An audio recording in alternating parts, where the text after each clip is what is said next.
So I recently saw this image of a place in Winchester, and it's got something on it that I found quite fascinating. So I thought I'd take a look right here.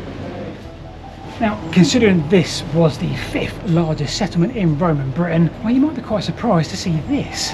Not only is this the only piece of Roman wall that survives today in this entire city, but it's also the only Roman thing that's left within the entire city, and yet this settlement was significant. These walls would have encompassed 144 acres. And yet take yourself back 400 years or so before these Roman walls were built, and have a look at this.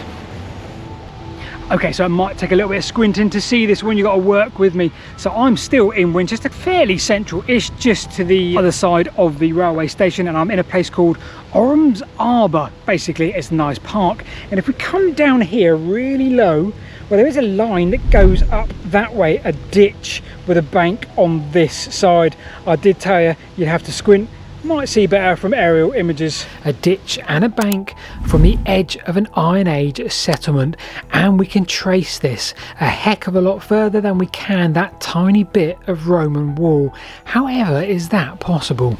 My amateur historian head says it's not possible. We should be able to find a lot more Roman stuff if we just look in the right places around Winchester. I could use a little bit of help on this one. Either way, welcome to the lost Roman city beneath Winchester.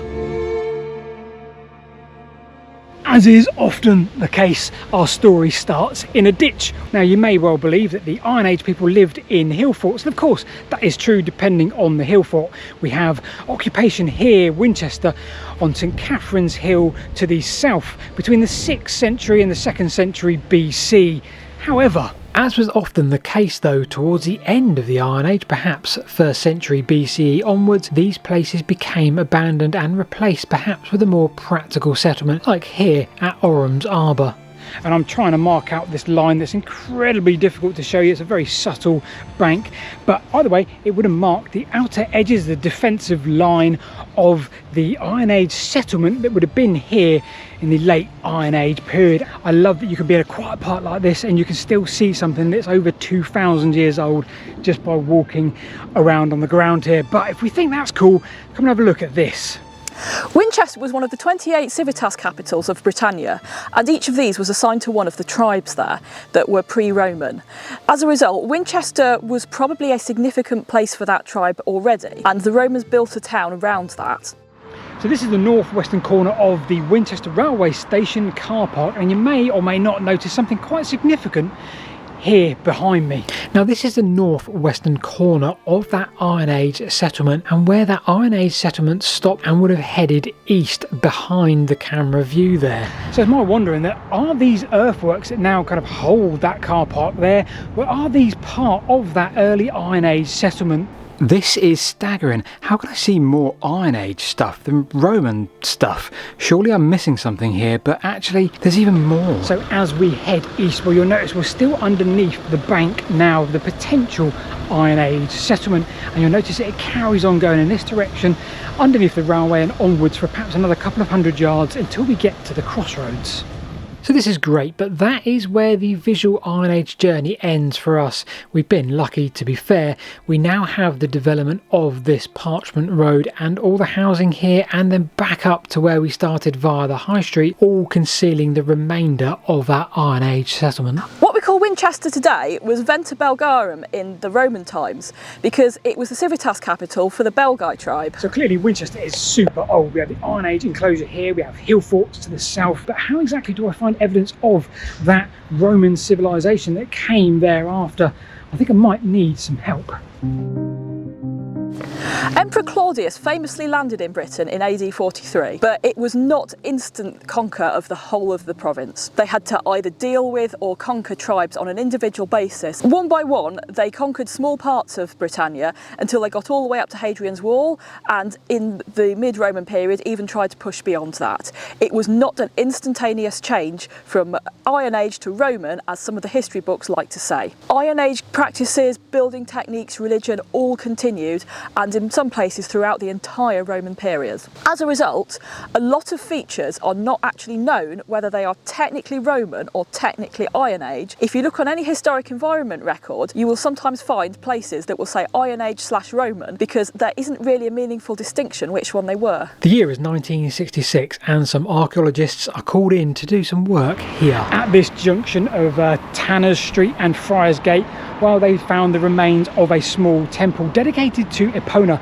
goddess of fertility and horses. This temple was built around 100 CE, so this, combined with a tiny bit of remaining wall back over on Bridge Street, likely the location of the East Gate, tells us that the Romans extended this settlement much further east than the Iron Age original settlement. The Romans in many ways were a lot like us. They had a lot of the same kinds of things in their towns that we do today. The equivalent of the town hall would probably be the Basilica and the Forum, which were the main administrative and commercial centres of that town. There were other things like they had the temples for the places of worship, they had market stalls, they had market stalls that were things like fast food outlets. They were really very similar to us. Okay, so this is the stunning Winchester Cathedral, and we're told there has been a place of worship here since the late 600s. So that's 1400 years of continuity. But prior to that, it's believed that the Basilica and Forum would have been in this location right here, just a smidge north of the cathedral, the administrative centre of that Roman city.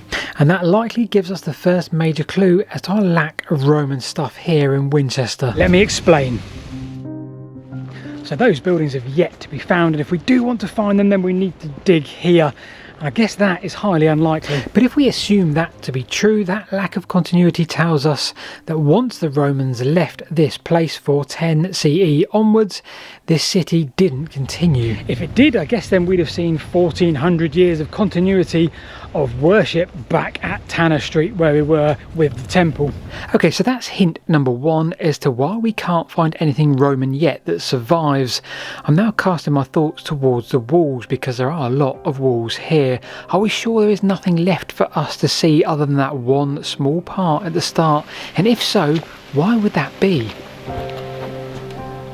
They would have had obviously walls around the town, and often the stone from those walls would then get taken and put in other buildings. So you might find Roman stone in buildings nearby. Old Roman buildings were basically used as quarries by medieval people, so the stone from them would have been used in the surrounding areas. So a lot of Roman stone means there were a lot of Roman buildings. So every source I can find says that that bit of Roman wall we saw caged back there at the start, that is the only bit of Roman wall left. But we do have the continuity that this medieval wall here, all the huge amounts of medieval wall, do line up very well with it. So we have that continuity. But is that true? Are we seeing no other evidence whatsoever of Roman wall here? Like so many other cities, we've got bits and pieces left. Well, just up ahead, there is a bit of a patchwork quilt, but I'm not sure how qualified I am to see if there's any of that that is Roman. Perhaps I'll leave that up to you. This section here could be part of the Roman wall with the original facing. As you can see, it is quite high quality stone in traditional rectangular blocks. It's got some concrete between it, which might be Roman concrete.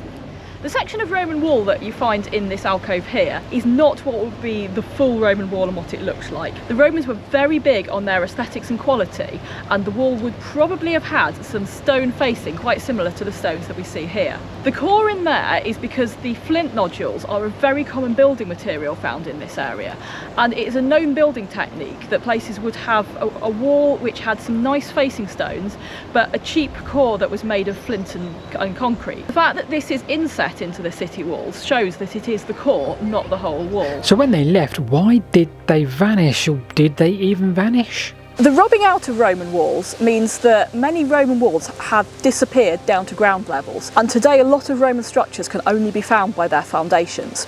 With Winchester being abandoned after the Romans left the UK, this meant that it was an absolute free-for-all for people to come in and use the Roman stone to build their own structures. As a result, any future walls, as built by people like King Alfred when he came in a few hundred years later, may have used the foundations that were there, but it would not have used the original Roman stone because that was all gone. Hence you don't get the same multi-layer, multi-period structure of walls in Winchester as you do in some other places, because it had to be entirely built from scratch. So whatever happened after that Roman period? Well, we see King Alfred in the latter 9th century repairing these walls. The ever looming threat of the Vikings meant that he didn't need to reinvent the wheel, he just redeployed it in the form of the freshly continuity placed walls that were already kind of here. And the medieval period preserved that defensive line and rebuilt again in the 12th century and perhaps later again in that medieval period. This deliberate continuity of alignment effectively transformed Winchester into a formidable Anglo-Saxon burh anchored upon Roman engineering and demonstrating the enduring logic of its original layout. Well, it turns out it's true, there is very little Roman here to see.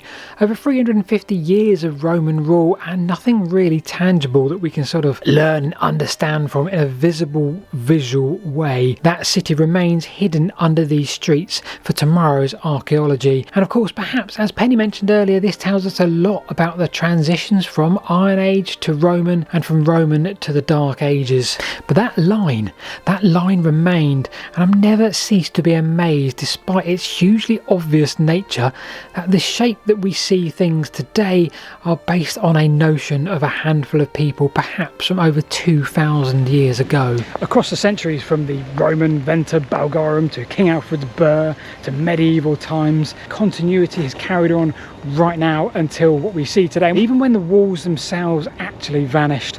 I've been Paul, I appreciate you watching. If you've liked this, click on the subscribe button, and of course a big thanks to Penny for her assistance today in making this video. We'll see you this time next week.